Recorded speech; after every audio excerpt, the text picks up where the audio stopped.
हरे नमः. धर्माचा जणू मूर्तिमान पुतळा, धर्माचा जणू मूर्तिमान पुतळा, भासे जना भूवरी, भासे जना भूवरी, दीक्षा देऊनी जो जगतिया, दीक्षा देऊनी जो जगतिया, बद्धास हो उद्धरी. बद्धास हो उद्धरी. वाणीने वदता भागवती कथा, वाणीने वदता भागवती कथा, व्यासाप्रती भासला, व्यासाप्रती भासला, तो हा गुरु श्री जनार्दन असा, श्री जनार्दन असा, पाटांगणी शोभला. पाटांगणी. सद्गुरुनाथ महाराज की जय. हरे नमः. धर्म प्रोज्झित कैतवोत्र परमो निर्मत्सराणां सतां वेद्यं वास्तवमत्र वस्तु शिवदं तापत्रयोन्मूलनम्. श्रीमद्भागवते महामुनिकृते किंवा परैरीश्वर सद्यो हृद्यवरुध्यते त्रिकुटिभे शुश्रूषभिस्तत्क्षणात्. भगवान वेदव्यास वर्णन करून सांगू लागले. या ठिकाणी श्रीमद भागवताचं मंगलाचरण झाल्यानंतर हा दुसरा श्लोक या ठिकाणी सांगतात. मंगलाचरण, त्यानंतर हा दुसरा श्लोक आणि निगमकल्पतरो गलितम फलम हा तिसरा श्लोक. याला भागवताची त्रिसूत्री असं म्हटलेलं आहे.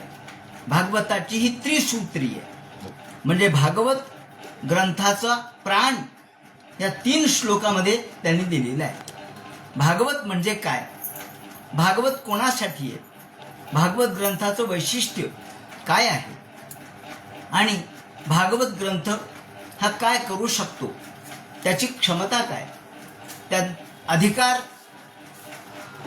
भक्ताचा काय असू शकतो, त्याचप्रमाणे कर्त्याचा अधिकार काय, वक्त्याचा अधिकार काय, श्रोत्याचा अधिकार काय, त्याचं फळ काय, या संबंधीचं विवरण या ठिकाणी करण्यात आलेलं आहे. हा जो दुसरा श्लोक आहे, धर्म प्रोज्झित कैतवोत्र परमो निर्मत्सराणां सताम, या दुसऱ्या श्लोकामध्ये श्रीमद भागवत ग्रंथ याच्यात काय सांगितलंय हे सूचित केलेलं आहे. अनुबंध चतुष्टय असा शब्द या ठिकाणी वापरण्यात येतो. ही शिष्ट संप्रदाय असा आहे, जसा नमन करणं, मंगलाचरण करणं हा शिष्ट संप्रदाय आहे, तसा परंपरेचा शिष्ट संप्रदाय म्हणजे या 4 गोष्टी, अनुबंध चतुष्टय सांगणे, 4 गोष्टी सांगणे. अनुबंध म्हणजे प्रत्येकाची जुळणी, प्रत्येकाचा संबंध काय, या ठिकाणी विषय, अधिकारी, संबंध आणि प्रयोजन असे 4 मुद्दे आहेत. अधिकारी, विषय, संबंध आणि प्रयोजन. भागवताचा अधिकारी कोण, हा पहिला प्रश्न या ठिकाणी आहे. अधिकारी. आता अधिकार कोणाला प्राप्त होतो, अधिकार म्हणजे काय, अधिकार म्हणजे तुम्हाला एक विशिष्ट अशी परीक्षा पास करून यावं लागतं. समजा तुम्हाला एखाद्या कोर्सला प्रवेश घ्यायचा आहे, मग कोर्सला प्रवेश घ्यायचा आहे तर तुम्ही त्याच्या आधीची पूर्व परीक्षा दिली का, नाही दिली. मग तुम्ही पूर्व परीक्षा नाही दिली तर या कोर्सच्या ऍडमिशनला, प्रवेशाला तुम्ही पात्र नाही. पात्रता, अधिकार म्हणजे पात्रता. तुमची पात्रता काय, पात्रता काय असावी. अहो, ज्याला ज्ञान मिळवायचे अथा तो ब्रह्मजिज्ञासा, एखाद्याने विचारलं ब्रह्म म्हणजे काय हो, असं म्हणून एक जण आल्यानंतर त्याला पहिला प्रश्न विचारावा, तू काय वाचलं. नाही मी काहीच वाचलं नाही. मग ब्रह्म म्हणजे काय, ती भाजीपाला आहे का. ब्रह्म म्हणजे बाजारातला भाजीपाला नाही, कोथिंबीरीची जुडी केवढ्याला आहे, तसं ब्रह्म म्हणजे काय. मग ब्रह्म जाणायचं तर तुमचा अधिकार पहिल्यांदा पाहिजे, पात्रता परीक्षा, सीईटी जशी मेडिकलच्या प्रवेशासाठी, इंजिनिअरिंगच्या प्रवेशासाठी आवश्यक आहे, ती आवश्यक पात्रता आहे. पूर्वीच्या काळात मॅट्रिक्युलेशन होतं, मॅट्रिक्युलेशन ही पात्रता होती. नंतर पुढे डिग्री झाली. पात्रता वाढत गेल्या, कारण ज्ञानाचं महत्त्व कमी होत गेलं. पूर्वी 7वी पास झालेले लोक सुद्धा लॉ करत असत. मिडल पास, हैदराबादला मिडल पास झाले की लागली वकिली, वकिलीचा अभ्यास, संध्याकाळच्या लॉच्या क्लासला जायचे. लॉ क्लास झाला की लागली वकिली सुरू. आज 7वी पास झाल्यानंतर आम्हाला वकील करायची म्हणलं कोणी करू देईल का? असं कसं? तुम्हाला डिग्री पाहिजे. म्हणजे त्या त्या काळानुसार आणि त्या त्या क्षमतेनुसार हे बदलत गेलेलं आहे. मग तुम्हाला ब्रह्म म्हणजे काय हे समजून घ्यायचं आहे, पण तुम्ही काही वाचलं नाही. तुला ब्रह्म म्हणजे काय पाहायचंय का? म्हणले हो. मग ब्रह्मज्ञान प्राप्त करून घेण्यासाठी जी पात्रता आहे ते तुझ्याजवळ आहे का? काय पात्रता आहे? अधिकारी कोणाला म्हणावं? ज्यांनी विधिवत अशा प्रकारचं म्हणजे विधिपूर्वक वेदाचं अध्ययन केलेलं आहे. आम्हाला जाणायचंय, ब्रह्मज्ञान पाहिजे आम्हाला, पण संध्या तरी करता का तुम्ही? नाही हो, आमचा गायत्री मंत्र सुद्धा विसरला. आणि मग तुम्हाला ब्रह्मज्ञान कसं मिळेल? तुम्हाला अधिकार प्राप्त झाला, आपल्याकडे मुंज झाली, व्रतबंध झाला, म्हणजे अधिकार आला. कोणता? वेद शिकायचा, वेद मंत्र म्हणायचा अधिकार आला. हा अधिकार आपण म्हणून त्याला द्विज असं म्हणतात. दोनदा जन्माला आला. आधी आईच्या पोटातून जन्माला आला आणि नंतर गुरुकडून ज्ञान मिळालं. हा द्विज संस्कार म्हणजे व्रतबंध संस्कार, उपनयन संस्कार. एक नयन आपल्याला आहेत डोळे, पण उपनयन हे ज्ञानदृष्टीचे डोळे आहेत. ही ज्ञानदृष्टी आहे म्हणून ही उपनयन आहे. मूळ नयन, आता आपण चष्मा घालतो ते उपनयनच आहे, पण आता उपनयन असं म्हणावं लागेल त्यांना.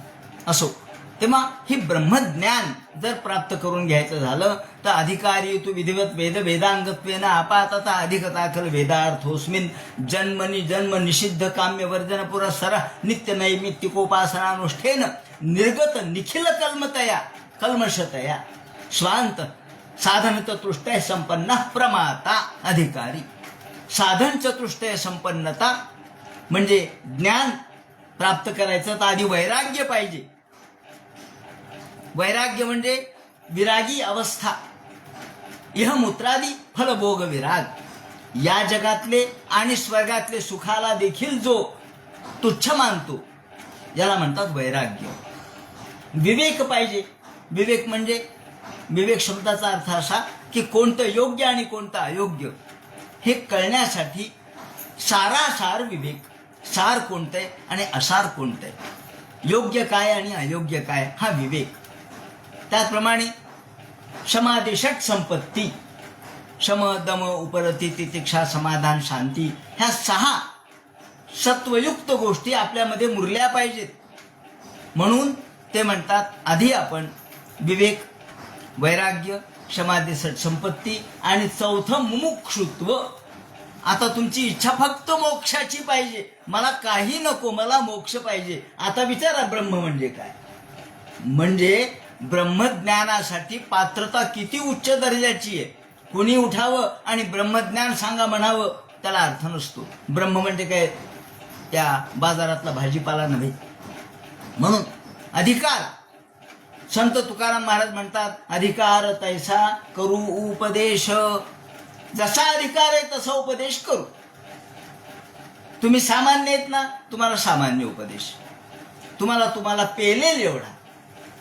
एखाद्याला आपण एखादी गोष्ट उचलायला सांगितली तर तेवढी त्याची शक्ती तेवढा तो उचलेल. 5 किलो उचलेल, 10 किलो उचलेल, 25 किलो उचलेल. पण ज्याला 10 किलो उचलत नाही त्याला 100 किलोचं ओझं कसं उचलेल? म्हणून अधिकार सांगितलाय. लहान मुलगा शाळेत जातो तेव्हा पहिल्यांदा त्याला गिरवावं लागतं, किंवा इंग्रजी शाळेत गेला तर अक्षर गिरवावं लागतं. मग कशामुळे गिरवायचं ते नाही विचारायचं, कारण त्याच्यावर तर सगळं अवलंबून आहे. या सगळ्या मुळाक्षरावर सगळं अवलंबून आहे. म्हणून त्याला गिरवावं लागतं. मग त्याला पाटी पेन्सिल हातात घ्यावी लागते. त्याचा जो अधिकार आहे त्याप्रमाणे. त्याला जर तुम्ही मोठं पुस्तक वाचायला दिलं तर तो कसं वाचेल? त्याला काहीच येत नाही. त्याला अजून माहीत नाही, माहीत नाही, हे कसे फरक होतात कळत नाही. म्हणून अधिकार जसा असेल त्यानुसार उपदेश करा. या ठिकाणी भागवतकार असं म्हणतात की आपण सगळे परमार्थाच्या क्षेत्रात लहानच आहोत. बाल आहेत, बाल. बाल म्हणजे लहान आहेत. पण बाल किंवा लहान शब्दाचा अर्थ हा कसा आहे तर ते म्हणतात ज्ञानग्रहण करणारे, ज्ञानग्रहण करण्याला उत्सुक असलेले, त्याला बाल असं म्हणावं. बाल म्हणजे ज्ञान ग्रहण धारण पटुर बालाः न तू स्तनंधया. स्तनपान करणाराच फक्त बाल आहे असं नाही, तर धारणा करणारा, त्याचप्रमाणे ग्रहण करणारा त्याला बाल असं म्हणावं. ज्याची ग्रहण शक्ती आहे, म्हातारा जरी असला तरी तो जर ग्रहण आणि धारण करण्यात पटईत असेल तर त्याला म्हणायचं तो बाल आहे अजूनही, बुद्धीच्या दृष्टिकोनातून अजून त्याचं स्मरण चांगलं आहे, तो अजूनही अभ्यास करतो, म्हणजे तो विद्यार्थीच आहे. या अर्थाने त्याने असं म्हटलंय की अधिकार, हा अधिकार आपल्याला ज्ञानाचा अधिकार, ब्रह्मज्ञानाचा अधिकार एवढं केल्याशिवाय येणार नाही. आता ब्रह्मजिज्ञासा तेव्हा करायची आहे, मग धर्मजिज्ञासा करायची आहे. जैमिनींनी धर्मजिज्ञासा सांगितली, व्यास महर्षींनी ब्रह्मजिज्ञासा सांगितली. आधी ब्रह्मजिज्ञासा, तत् ब्रह्मजिज्ञासा, मग धर्मजिज्ञासा, मग पुढे आपण याप्रमाणे हे ब्रह्मज्ञान प्राप्त करून घेण्यासाठी हजारो जन्म जावे लागतात. मग ते म्हणतात की मग भागवताचा अधिकारी कोण आहे हो? ते म्हणतात भागवताचा अधिकारी हा तोच आहे ज्याला धर्म प्रोज्झित कैतवोत्र परमो निर्मत्सराणाम सताम. या भागवतामध्ये जो धर्म सांगितलाय तो धर्म संप्रदाय नाहीये, मुस्लिम, शीख, पारशी याप्रमाणे हे धर्म नाहीयेत. धर्म शब्दाचा अर्थ जो धारणा करतो तो धर्म, जो या ठिकाणी अभ्युदय आणि निश्रेयस प्राप्त करून देतो तो धर्म. धर्म हा अभ्युदय निश्रेयस प्राप्त करून देणारा. धर्म म्हणजे संप्रदायाच्या अनुषंगाने शब्द इथं आलेला नाही. हा हिंदू धर्म, हा ख्रिश्चन धर्म, हा ईसाई धर्म, हा पारशी धर्म असा शब्द इथे नाही. धर्म म्हणजे, धर्म या शब्दाने संपूर्ण विश्वाचं संतुलन ज्याने राखलं जातं त्याला धर्म असं म्हणावं. आणि प्राप्त करून देण्यासाठी यज्ञ यागादी कृती सांगतं. यज्ञ याग, त्याचप्रमाणे योग, योग याग विधी येणे नव्हे सिद्धी. माऊली म्हणतात योग याग विधी. कैतव, कैतव म्हणजे खोटेपणा, कपट, खोट. या बोटावरचा थुंका त्या बोटावर करणे, शब्दामध्ये बदल करणे, मी असं म्हणलोच नाही म्हणणे, वाणीत आणि करणीत फरक असणे, याला म्हणतात कैतव. कैतव म्हणजे खोटेपणा. जो धर्म सांगितलाय तो कैतव मुक्त आहे, खोटेपणाने मुक्त आहे. त्यात खोटेपणा नाही, त्याच्यामध्ये फसवेगिरी नाही, म्हणून त्यांनी कैतवम. मग आता कैतव शब्दाचा अर्थ सांगत असताना श्रीधराचार्यांनी त्याला शब्द असा वापरलाय की फलाभिसंधी लक्षणम कपटम. हा सूक्ष्म विचार केलेला आहे. फलाभिसंधी, कोणत्याही फळाची अपेक्षा या धर्मात सांगितलेली नाही. फळाच्या अपेक्षेशिवाय हा धर्म आहे. कारण फलाभिसंधी म्हणजे फळाची अपेक्षा. फळाची अपेक्षा आली, पहा तुम्ही आता पास होणे, मग येणं केलं प्रकारे पास व्हायचे. हे पास करा परीक्षा, तुम्हाला हे मिळेल. मग तो वेगवेगळ्या सुप्त मार्गाने कधी कॉपी करील, कधी पेपर विकत घेईल, कधी भ्रष्टाचार करील, कधी लोकांशी संधान जुळवील, ट्युशनवाल्याशी एक. आपल्याला हा सगळा प्रकार आता माहीतच झालेला आहे. तेव्हा हे सगळं फलाभिसंधी आहे. गुण प्राप्त करण्याची जी ईर्ष्या चालू आहे, गुण प्राप्त करण्याची जी स्पर्धा चालू आहे, त्यामध्ये खोटेपणा आला. म्हणजे जेव्हा जेव्हा आपण फलाभिसंधी येते, जेव्हा जेव्हा एखादी फळाची अपेक्षा येते, कामना, कोणत्याही गोष्टीची कामना, मला हे मिळवायचे असं म्हणलं की त्यात खोटेपणा आला. म्हणून कामना रहित असा हा धर्म यात सांगितलाय. कारण म्हणून माणसाच्या इच्छेला, कामनेला इथे आवर घातलाय. तुम्ही कोणत्याही अपेक्षेने या भागवताकडे पाहू नका, या धर्माकडे पाहू नका. धर्म प्रोज्जित कैतवोत्र परमो निर्मत्सराणाम सताम. आणि हा भागवत धर्म निर्मत्सराणाम, निर्मत्सर शब्द या ठिकाणी वापरून श्रीधराचार्य निर्मत्सर म्हणजे काय आणि मत्सर म्हणजे काय हे सांगतात. आता आपल्याला माहित नाही असं नाही, पण त्यांनी जे सांगितले ते सांगतो की केवळ ईश्वराराधन लक्षणो धर्मो निरूप्यते इति. भागवतामध्ये फक्त ईश्वराचा आराधना हा धर्म सांगितला. यात कुठेही फलाभिसंधी नाही, कुठेही कामना नाही, कुठेही ईर्षा नाही, कुठेही द्वेष नाही, कुठेही मत्सर नाही. का तर ते म्हणतात निर्मत्सराणाम परोत्कर्ष सहनम मत्सर. मत्सर म्हणजे काय तर दुसऱ्याचा उत्कर्ष न सहन होणे म्हणजे मत्सर. ही सहज प्रवृत्ती आहे बरं का माणसाची. माणसाची दुसऱ्याचं भलं झालं म्हणजे माणसाला वाटतं अरे त्याचं झालं, माझं त्याचं चांगलं व्हायला लागलंय, त्याचा जलजलाट आहे, की आपल्याला त्याच्याबद्दलचा द्वेष निर्माण होतो. याला म्हणतात मत्सर. आणि हा मत्सर आपल्याला रसातळामध्ये घेऊन जातो. दुसरे जेव्हा अनेक साधनांनी युक्त असतात, त्यांचं सुख समृद्धी ही बघवत नाही, पाहवत नाही. हा एक मानसिक रोग आहे म्हणा, मानसिक रोगच आहे दुसऱ्याचं सहन न होणे. म्हणून ते म्हणतात निर्मत्सराणाम परोत्कर्षा सहनम मत्सर. दुसऱ्याचा उत्कर्ष सहन न होणे म्हणजे मत्सर.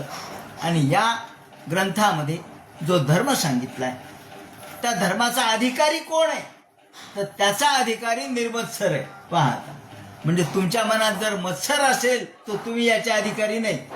भागवताचे अधिकारी तेच आहेत जे निर्मत्सर आहेत, ज्यांच्या अंतःकरणामध्ये कुठेही द्वेष नाही, मत्सर नाही, दुसऱ्याचा उत्कर्ष ज्यांना सहन होत नाही ते याचे अधिकारी होऊ शकत नाहीत. म्हणून भागवताचा अधिकारी कुणी नाहीये. निर्मत्सराणाम सताम, जे सत्यवादी आहेत, जे सत्य धर्माचे प्रचारक आहेत, अर्थात संत आहेत, महात्मे आहेत, ते या ग्रंथाचे अधिकारी आहेत, त्या धर्माचे अधिकारी आहेत. हा भागवत धर्म आहे, सात्वत धर्म आहे, सत्वप्रधान धर्म आहे.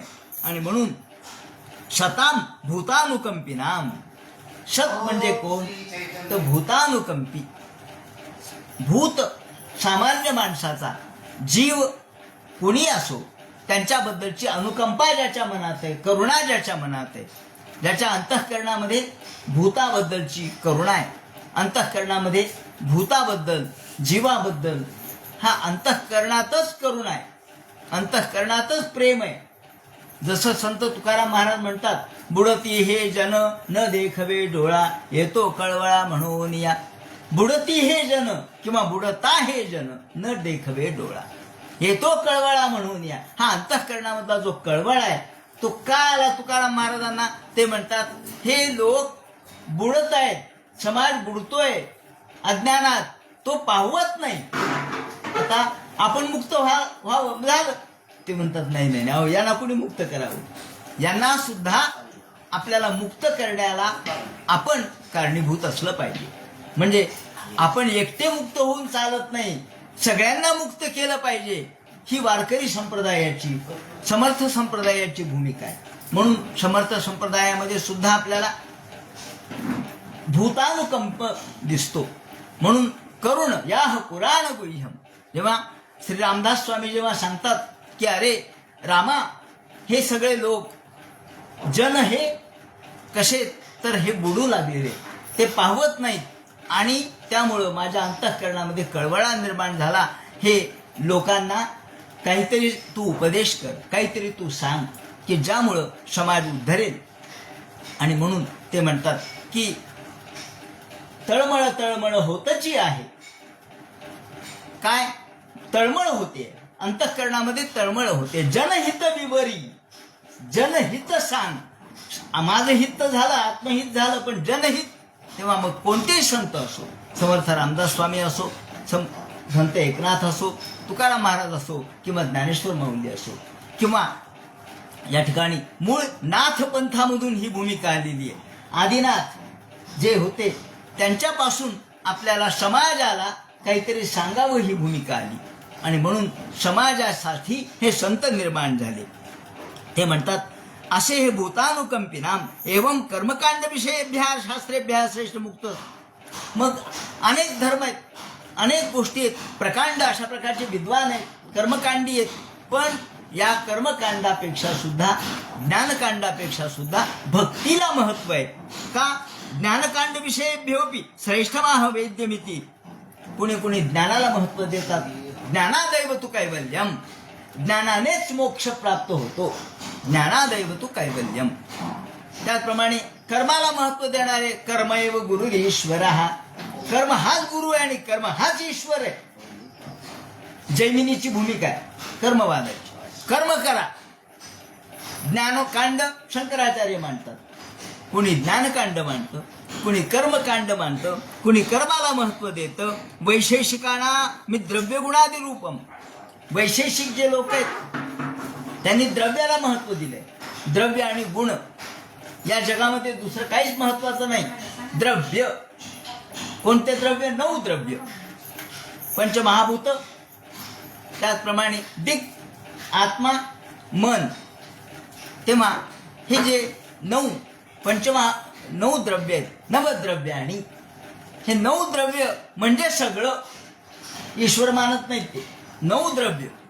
आणि या दृष्टीने आपल्याला प्रत्येकाने आपापली भूमिका मांडलेली आहे. पण खरं म्हणजे हा धर्म निर्मत्सर लोकांचा धर्म सांगितला, ज्याचा अधिकारी सुद्धा निर्मत्सर आहे असं मांडलं.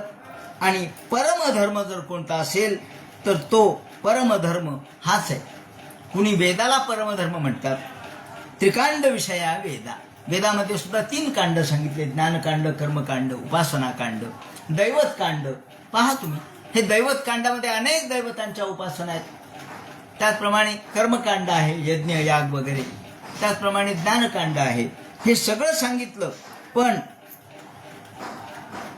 भक्ती ही या ग्रंथाचा मूळ आविष्कार आहे, ज्यामुळे भक्ती निर्माण होते, भक्ती वाढते. भक्ती हा मूळ आधार आहे आणि भक्ती हीच या धर्मातलं श्रेष्ठ रूप आहे. त्यामुळं निर्मत्सर द्वेषरहित मन जे संतांचं असतं ते या भक्तीला आणि भागवत धर्माला उपोद्बलक आहे. वीर राघव. आता भागवतावर अनेकांच्या टीका झालेल्या आहेत. जशी श्रीधराचार्याची टीका आपण मान्यता प्राप्त आहे. 17 ते 18 प्रकारच्या टीका आहेत भागवतावर. त्यापैकी वीर राघव नावाची एक टीका आहे.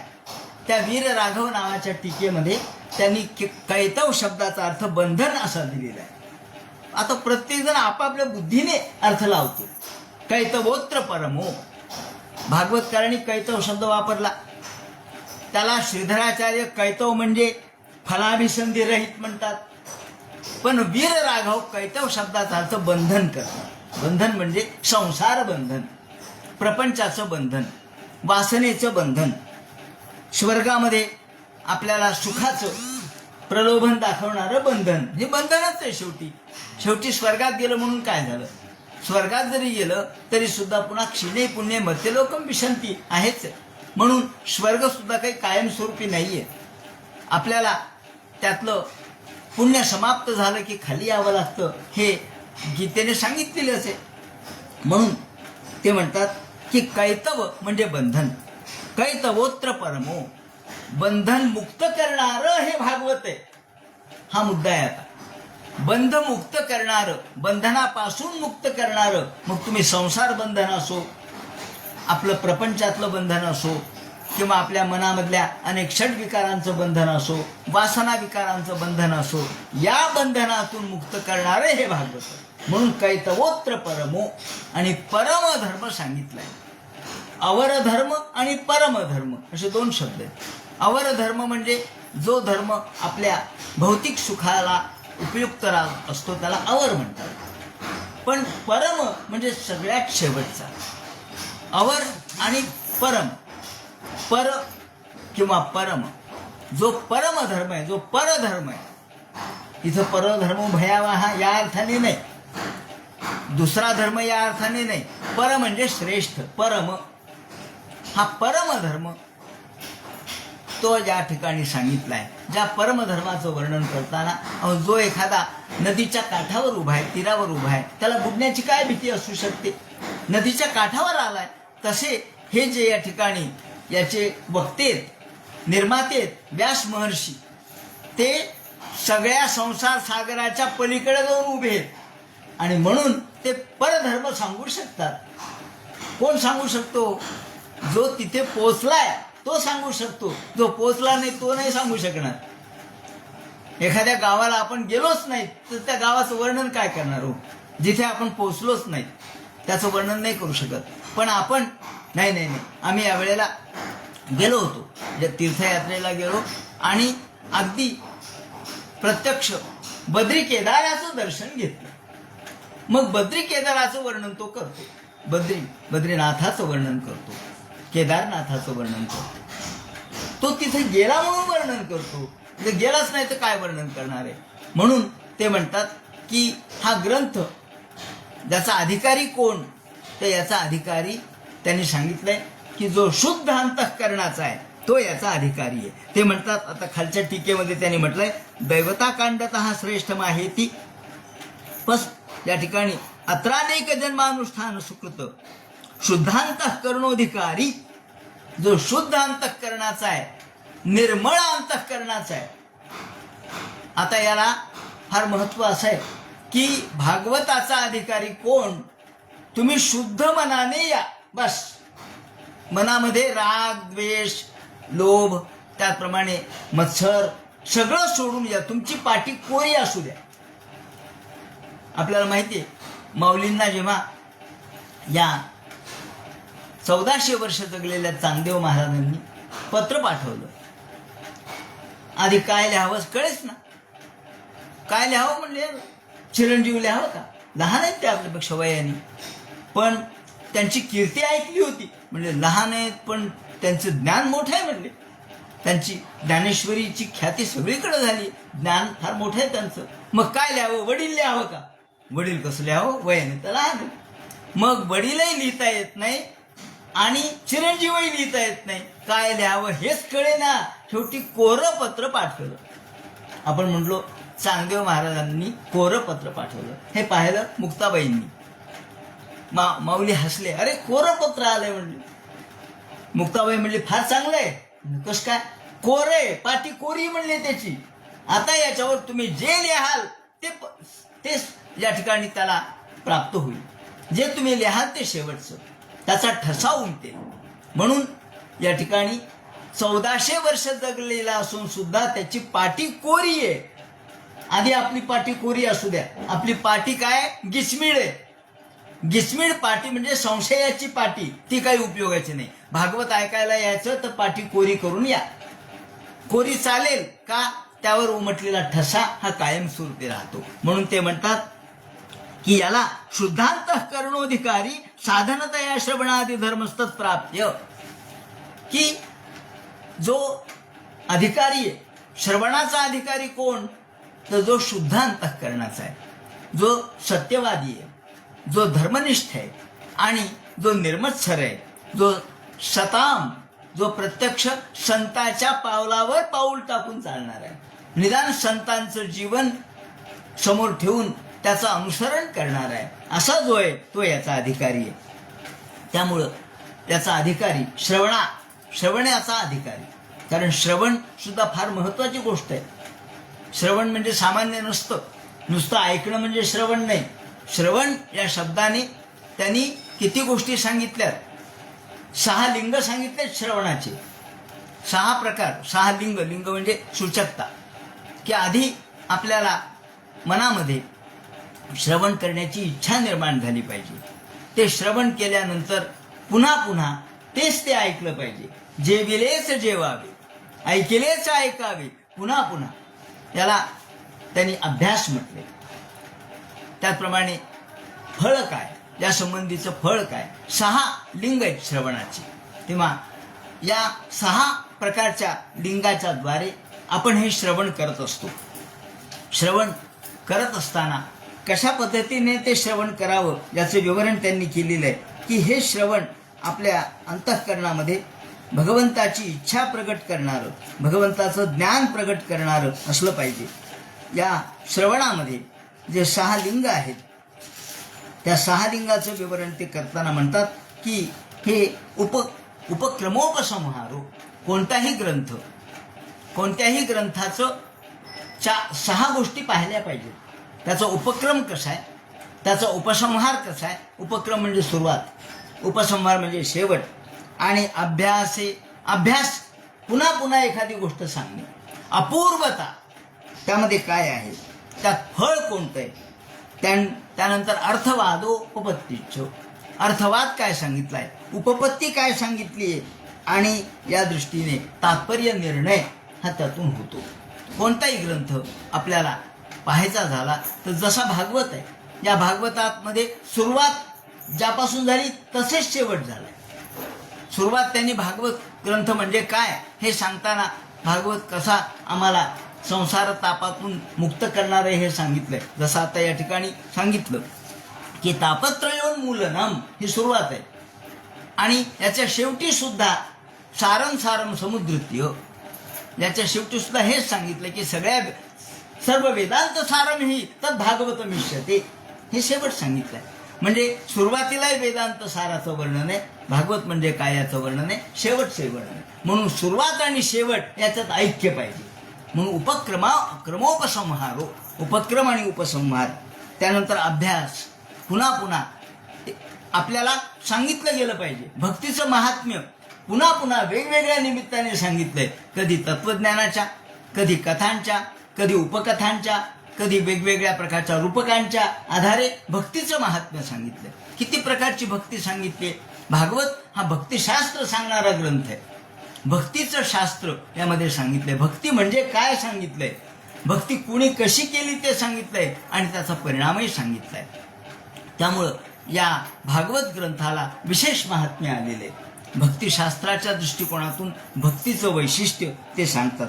आणि अर्थवाद, उपपत्ती याप्रमाणे या 6 लिंगाच्या द्वारे आपण भागवताचं श्रवण केलं पाहिजे. आणि म्हणून ते म्हणतात धर्म प्रोज्जित कैतवोत्र परमो निर्मत्सराणाम शताम वेद्यम.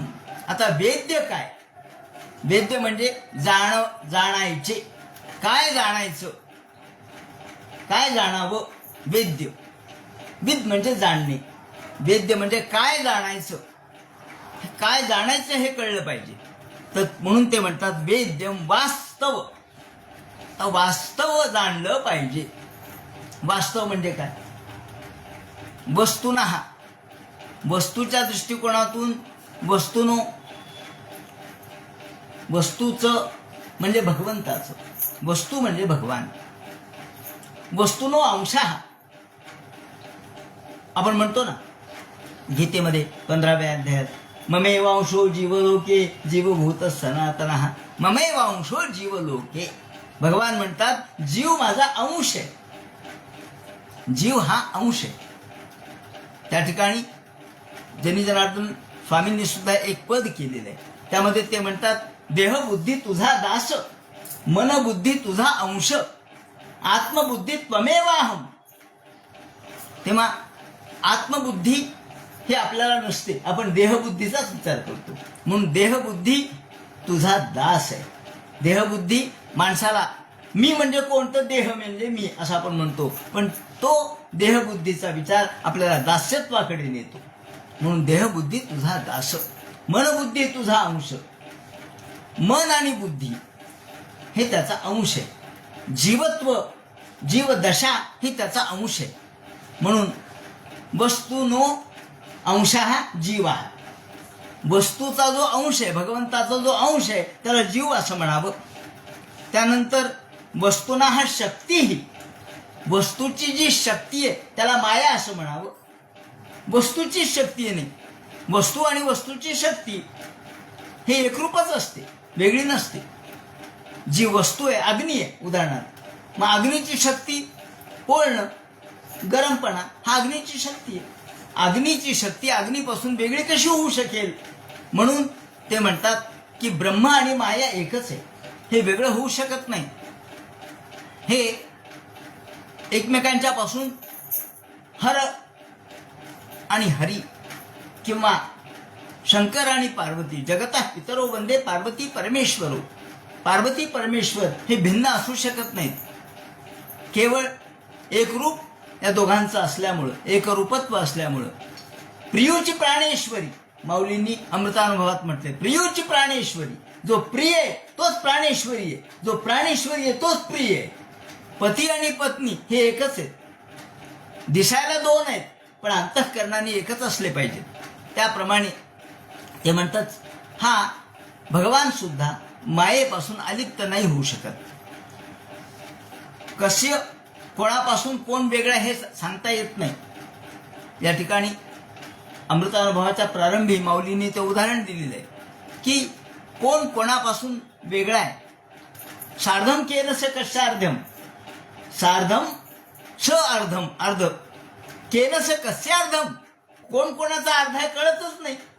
का? शिवयो समरूपिणो हो. शिव आणि शक्ती हे एकरूपच आहेत, ते वेगळे होऊ शकत नाहीत. शिव आणि शक्ती हे वेगळे नाहीयेत. म्हणून कोण कोणाचा अर्ध आहे. सार्धम केनसे कशार्धम, शिवयो शक्तिरूपिणो हो. मग ते म्हणतात फक्त आपण द्वैतात छलान मुहुहू. हे द्वैत हे फक्त छल आहे. छल म्हणजे गंमत आहे, मौज आहे. भगवंताला वाटतं अरे स्थिर पाणी काही बरं नाही, मग लाट आणा. मग लाट आणि समुद्र काय वेगळा आहे का? नाही, लाट आणि समुद्र वेगळा नाही. समुद्रावरच लाट येते आणि समुद्रातच विलीन होते. लाट हे सौंदर्य आहे. काय सुंदर समुद्र दिसायला, लाट पहा ना. म्हणजे समुद्राचं सौंदर्य लाटेमुळे वाढलं, लाटेमुळे, लहरींमुळे समुद्राचं सौंदर्य वाढलं. शांत समुद्र तोही आहे जेव्हा लाट नाही. पण लाट समुद्रातच निर्माण होते. तशी ही माया शक्ती भगवंताच्याच स्वरूपात निर्माण होते आणि भगवंतामध्येच विलीन होते. म्हणून ते म्हणतात की वस्तुना शक्ती माया. आणि वस्तुनाम कार्य, वस्तूचं कार्य, भगवंताचं कार्य हे जग आहे. हे जगची नो हे आघवे, हे सगळं जग माझं कार्य आहे. ज्याप्रमाणे दूध मुराले स्वभावे तेची दही, माऊलींनी उदाहरण दिले. दूध मुराले स्वभावे तेची दही. काय ओढले? दही. हो दही, दही दूध एकच आहे. कसं काय? अहो दूध जेव्हा विरजण आपण टाकतो तेव्हा त्याचं दही होतं. मग या ठिकाणी हा जो परिणामवाद सांगितला, हा परिणामवाद दुधाचं दही होणे, तसं ते म्हणतात हे विश्व आकाराला आलं, त्याचं रूप वेगळं झालं, त्याचं नाव वेगळं झालं, पण त्यात मुळात मी आहे, मुळात दूध आहे.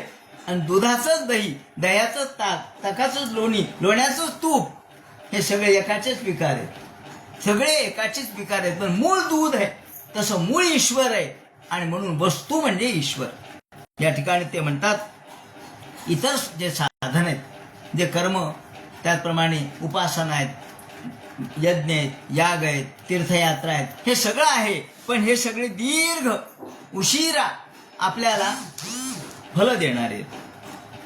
पण भागवत तसं नाहीये. ते म्हणतात धर्म प्रोजित काही तवोत्र परमो निर्मत्सराणाम सताम वेद्यम वास्तव मात्र वस्तू शिवदम. ही वस्तू कशी आहे? शिवद आहे, वास्तव आहे. वास्तव म्हणजे भगवान. हा कसा आहे? शिव, कल्याणकारक आहे. आणि त्यामुळं तो कल्याणकारक असल्यामुळं आपल्या मनातले सगळे दुःख, किलमिष नष्ट करणारा तापत्रयोन्मूलनम. उन्मूलन, उन्मूलन म्हणजे समूळ नाहीसं करणार आहे. तापत्रयाचं मूळ सुद्धा शिल्लक ठेवणार नाही.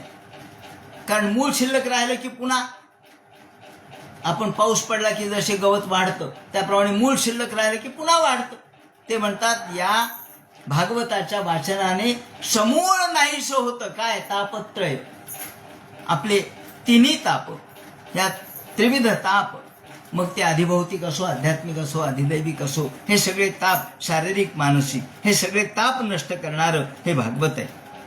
या दृष्टीने हे भागवत आपल्याला कसं आहे तर तापत्रय नष्ट करणारा असल्यामुळं, तिन्ही ताप नष्ट करणारे असल्यामुळं, उन्मूलन म्हणजे मुळापासून नष्ट करणारा असल्यामुळं श्रीमद भागवते, आपल्याला दिसायला सोपे शब्द दिसतात पण त्या प्रत्येक शब्दावर यांनी भाष्य केलं.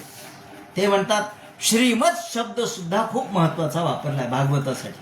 श्रीमद ते म्हणतात श्रीमद हा शब्द सुद्धा अत्र श्रीमती सुंदरे भागवते परमो धर्मो निरूप्यते परमत्वे हेतु. श्रीमद शब्द सुद्धा भगवंतासाठी वापरला जातो. श्री कोणालाही वापरत नाहीत बरं का. भागवतकारांनी जे अनेक व्यक्ती यांचे उल्लेख केलेले आहेत सगळ्यांना श्री शब्द नाही वापरला. फक्त भगवान आणि भीष्माचार्य, भीष्माचार्यांना श्री भीष्म उवाच, श्री भीष्म.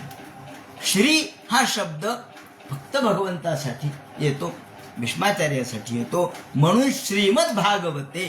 या ठिकाणी भागवत म्हणजे श्री भगवान प्रत्यक्ष गोपाल कृष्ण आहे अशी कल्पना केलेली असल्यामुळं श्रीमद हा शब्द भागवतासाठी वापरला. श्री म्हणजे षड्गुणैश्वर्य संपन्नता, नित्यश्री, नित्य औदार्य, नित्य ज्ञान, हे सगळं ज्याच्याजवळ नित्य आहे त्याला श्री असं म्हणावं. हे षड्गुणैश्वर्य संपन्नता, ईश्वरत्व.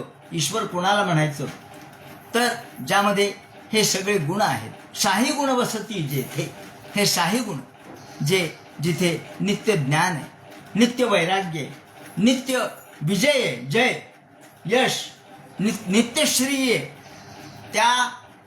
त्यालाच श्री शब्द येतो. म्हणून भगवंत हा श्री शब्दाने युक्त असल्यामुळे भागवताला सुद्धा श्री शब्द वापरला. आणि हे कुणी केलं यालाही महत्व आहे.